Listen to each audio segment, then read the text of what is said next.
Guys, good day ngayon. Masaganang ani sa inyong lahat. Masaganang ani. Magandang araw sa inyong lahat. So, dito ako ngayon sa shop.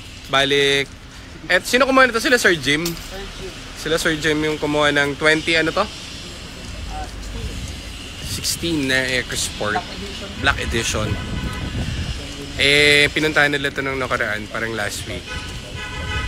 Okay naman, pero pinrepair na rin namin. Ngayon, nakita nyo dun sa other video natin, lumabas yung ABS niya.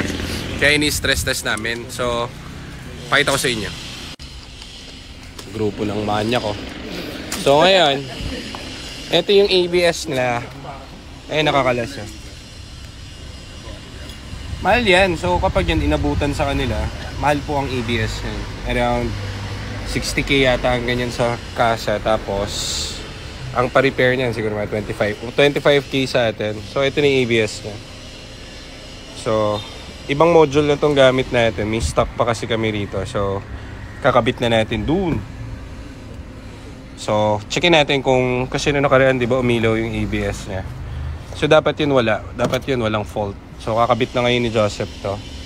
Then, marami pa yung engine kasi titignan pa namin kung all goods to. Pag all goods to, ready na siya for pick up tomorrow kasi na-stress test na to. Then, ang thank you ko kila ma'am, napag-usapan yata nila Jed, may ano to, no? May gas-gas dito. So, pinahabol namin. Meron kaming bagong shop na pinagdadalan for paint. Mabilis sila and maayos mag-paint. So, pinaano namin, pina-repaint namin, pina-retouch namin ito.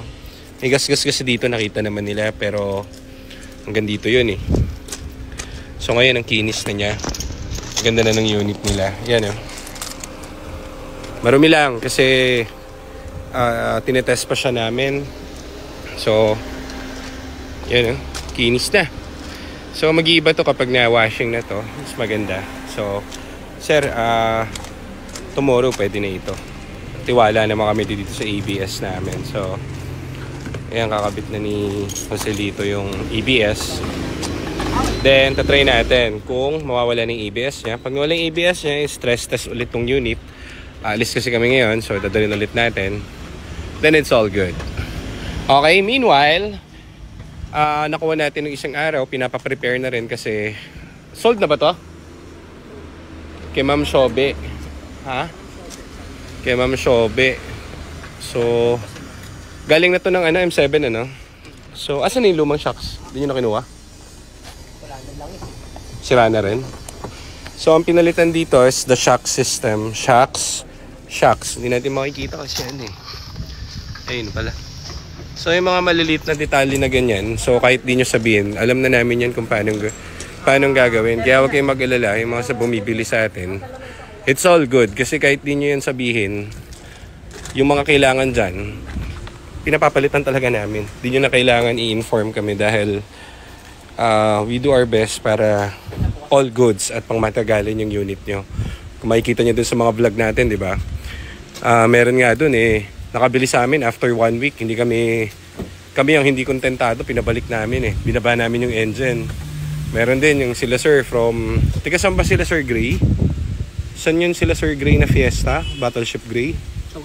Tugigaraw. Kita nyo yung sila Sir Tugigaraw. Re-release na lang unit. Binaba pa namin yung tranny para lang magpalit ng buong transmission. Kasi palyado rin sa stress test Ay, hindi pala palyado yun. Hindi lang tayo kontento dun sa ano, no? Kasi inuwi nila agad Kailangan lang nilang ila. Oo, okay. So, ito yung sa kanila. Fresh na fresh. Mataas kasi ito nakuha pala, sabi ni Nico. Maganda pa yung loob na ito kasi naka-seat cover. Naka-seat cover na rin siya. Leather seats. Tapos amoy